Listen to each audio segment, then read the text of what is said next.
नमस्कार। Second year Hindi literature के first paper में हम पढ़ रहे हैं मतीराम। आज हम पढ़ेंगे 10वां पद। चंचलता तो चखनी की, कहीं न जाई बनाए, जिन्हें चाहे चंचल महा, चितौ अचल हो जाए। इसमें नायिका के नेत्रों का सौंदर्य वर्णन किया गया है और सौंदर्य वर्णन करते हुए ये कहा गया है कि नायिका के नेत्र सुंदर होने के साथ साथ चंचल हैं और इतने चंचल हैं कि उन्हें देख करके वे लोग जिन्होंने बड़े दृढ़ता पूर्वक अपने हृदय को स्थिर कर लिया है, अचंचल कर लिया है, उनके हृदय भी उसे देख करके चंचल हो जाते हैं, अस्थिर हो जाते हैं। पद देखिए बच्चों। चंचलता तो चखनी की, चखनी अर्थात चक्षु, नेत्र, कि तुम्हारे नेत्रों की चंचलता ऐसी है, कहीं न जाई बनाए, कि प्रयास करने पर भी कहीं नहीं जा सकती। इसका सौंदर्य प्रयास करने पर भी वर्णित नहीं किया जा सकता है। जिन्हें चाही, जिनको चाह करके, जिन्हें देख करके चंचल महा चितौ अचल हो जाए। महा चितौ अचल को एक शब्द देखिए बच्चों कि जिसने अपने हृदय को महान, चितौ अर्थात चित्त, अचल अर्थात स्थिर, और महा अर्थात जिसने बड़े प्रयत्न पूर्वक अपने हृदय को स्थिर बना लिया है, दृढ़ बना लिया है, उसका हृदय भी इन नेत्रों को देख करके, इन्हें चाह करके चंचल हो जाता है। विरोधाभास अलंकार है बच्चों इसमें और अनुप्रास तो है ही है। अगला पद देखिए। नंदलाल के रूप पर रीझ परी एक बार, अध मूंदी अखियन दई, मूंदी प्रीति उघार। बहुत सुंदर प्रेम का वर्णन किया गया है इसमें। नायिका जो है वह नंदलाल श्री कृष्ण के रूप पर रिझी हुई है और इस प्रकार से रिझी हुई है कि रात दिन उनके ध्यान में डूबी रहती है। यहाँ तक कि वह दुनिया से अपने प्रेम को छिपाती है, लेकिन उसकी आधी खुली हुई आंखें अर्थात उसकी आधी बंद आंखें उसके प्रेम को उजागर कर देती हैं। नंदलाल के रूप पर रीझ परी एक बार, कि एक बार जो वह नंदलाल श्री कृष्ण के रूप पर रीझी तो अध मूंदी अखियन दई, मूंदी प्रीति उघार। मूंदी अर्थात छिपा करके रखी हुई जो प्रीत है, प्रेम है, उसको उसकी अध मूंदी अर्थात आधी खुली हुई आंखों ने उस छुपा करके रखी हुई प्रीति को उखाड़ दिया है, सब लोगों को दिखा दिया है। स्वभावोक्ति है बच्चों इसमें, स्वाभाविक रूप से प्रेम का वर्णन किया गया है।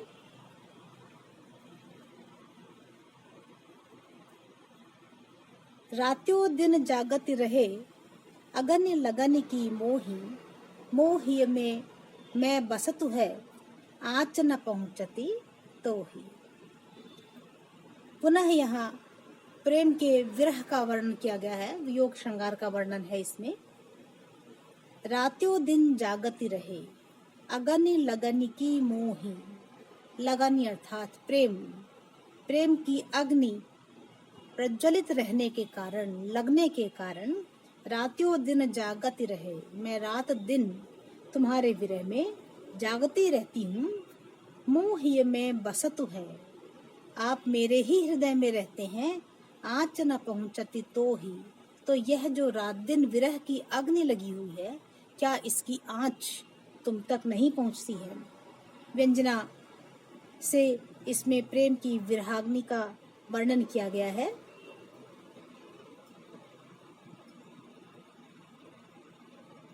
अगला पद देखिए। पियराई तन में परी, पानिप रह्यो न देह, राख्यो नंद कुंवर ने, करी कुंवर को मेह।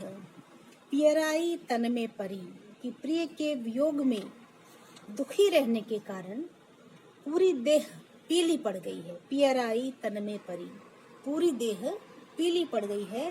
पानिप रह्यो न देह, पानिप अर्थात पानी, कांति, चमक थोड़ी सी भी इस देह में उनके वियोग में कृशकाय हो जाने के कारण, कमजोर हो जाने के कारण कांति नहीं बची है। और पीली पड़ने के कारण नायिका अपने विषय में कहती है, राख्यो नंद कुंवर ने, कर कुंवर को मेह, कि नंद कुमार ने अपने विरह में मेरी अवस्था कुंवर के महीने के मेघ की तरह कर दी है।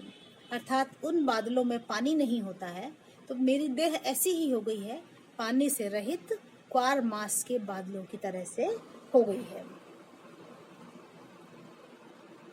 पिसुन वचन सज्जन चितय, सके न फोरी न फारी, कहाँ करे लगी तोय में तुपक तीर तरवारी। यहाँ एक नीति वचन कहा गया है। कवि कहता है कि जिनका हृदय सज्जन है, उनके हृदय को कोई भी किसी भी प्रकार से विभाजित नहीं कर सकता है।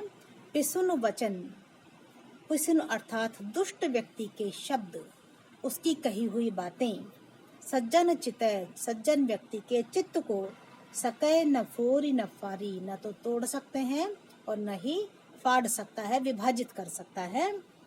कहाँ करे लगी तोय में तुपक तीर तलवारी, क्योंकि उसका हृदय जल के समान होता है, स्वच्छ होता है, निर्मल होता है।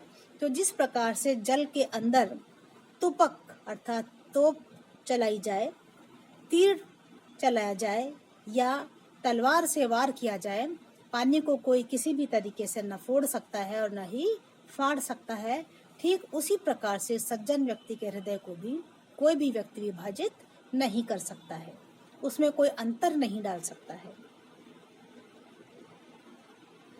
प्रतिवस्तु उपमा अलंकार है बच्चों यहाँ पर। अरुण बरन बरनी न परे, अमर अधर दल मांझ, केंधों फूली दोपहरी, केंधों फूली सांझ।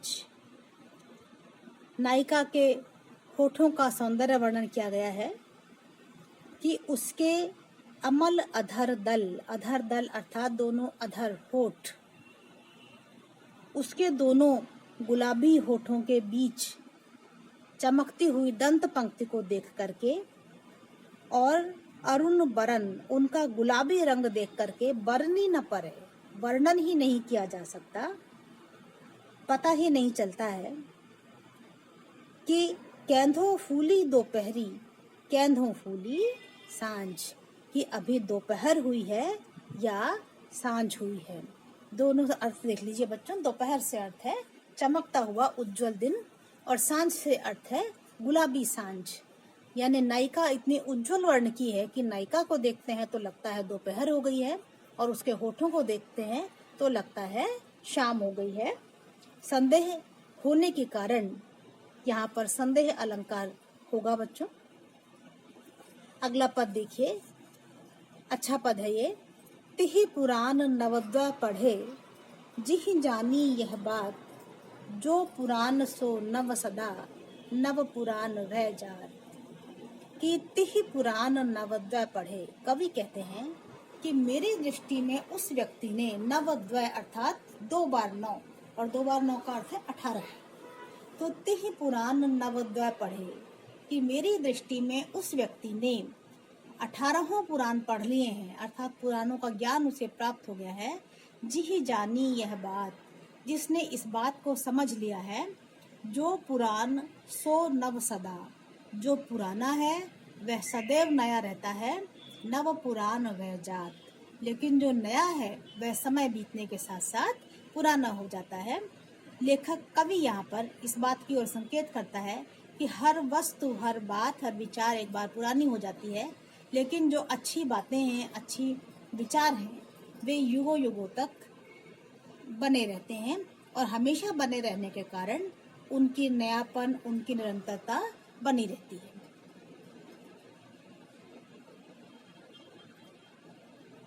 अगला पद देखिए बच्चों। लिखति अवनि तल चरण से, विहसत विमल कपोल, अध निखरे मुख इंदु ते, अमृत बिंदु ते बोल।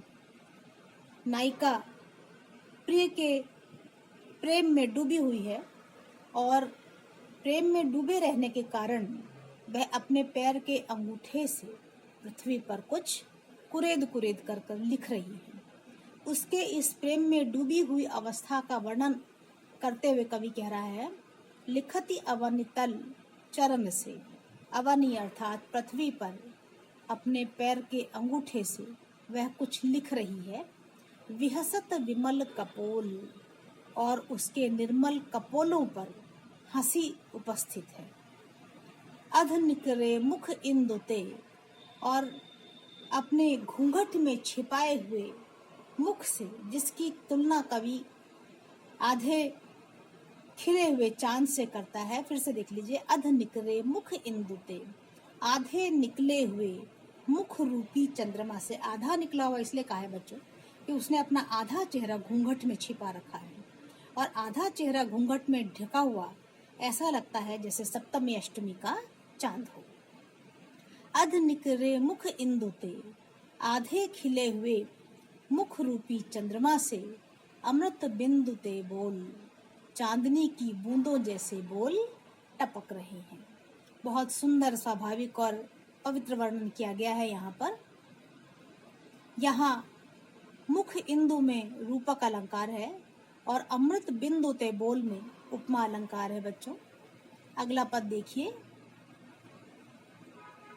हसत बाल के बदन में यों छवि कछु अतुल, फूली चंपक बेलिते भरत चमेली फूल। हसत बाल के बदन में, हंसती हुई नायिका के मुखमंडल पे, बदन का यहाँ अर्थ है बच्चों वदन, मुख। ध्यान दीजिएगा, यहाँ बदन शब्द शरीर का पर्याय नहीं है, संस्कृत शब्द है वदन, और उससे निसृत है यह शब्द बदन, जिसका अर्थ है मुख। हसत बाल के बदन में, मुस्कुराती हुई उस बाला के मुख पर यूं छवि कछु अतुल, कुछ इस प्रकार की अतुल अर्थात अतुलनीय छवि, अतुलनीय शोभा दिखाई पड़ती है। फूली चंपक बेलिते भरत चमेली फूल, उसको देखकर ऐसा लगता है मानो चंपा की बेल पर चमेली के फूल खिल गए हैं। कल्पना कीजिए बच्चों, इस प्रकार से कि उसकी जो काया है वह चंपा की बेल जैसी है, उज्जवल वर्ण की है, गोरी है, और उस पर उसके सुंदर दांत जो हैं वे ऐसे लगते हैं जैसे चमेली के फूल हैं। इसीलिए नीचे वाली पंक्ति में कहा गया है फूली चंपक बेलिते, कि उसकी चंपक की बेल रूपी काया पर भरत चमेली फूल, चमेली के फूल खिल रहे हैं। विभावना अलंकार है यहाँ पर। अगला पद देखिए, सरल है बच्चों ये पद।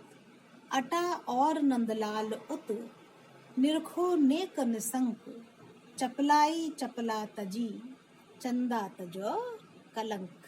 कि हे नंदलाल, थोड़ा सा निशंक होकर के उसकी तरफ देखिए, वह इतनी सुंदर है।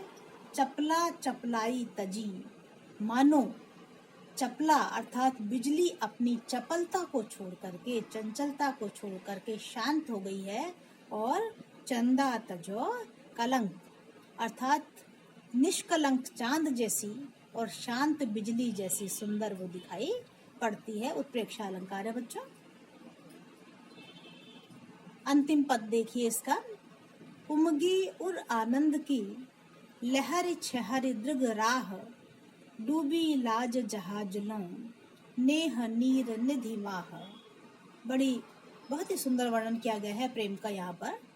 उमगी उर आनंद की लहर छहर दृग राह, की नायिका प्रिय के प्रेम में डूबी हुई है, और प्रेम में डूबी हुई वह इतनी आनंदित है कि उसका आनंद, उसके आनंद की लहर छहर अर्थात लहरा करके उसकी आंखों के रास्ते से अभिव्यक्त हो रही है। फिर से देख लीजिए इस पहली पंक्ति को, उमगी और आनंद की लहर छहर दृग राह, कि हृदय में उमड़ती हुई आनंद की लहर उसकी आंखों के रास्ते से व्यक्त हो रही है, अभिव्यक्त हो रही है, और उसे देख करके लगता है डूबी लाज जहाज लो, नेह नीर निधि माह, कि डूबी लाज जहाज लो, वह स्वयं जो अभी तक लज्जा रूपी जहाज पर बैठी हुई थी, संकोच कर रही है, लोगों से दिखाने में, अभिव्यक्त करने में संकोच कर रही है,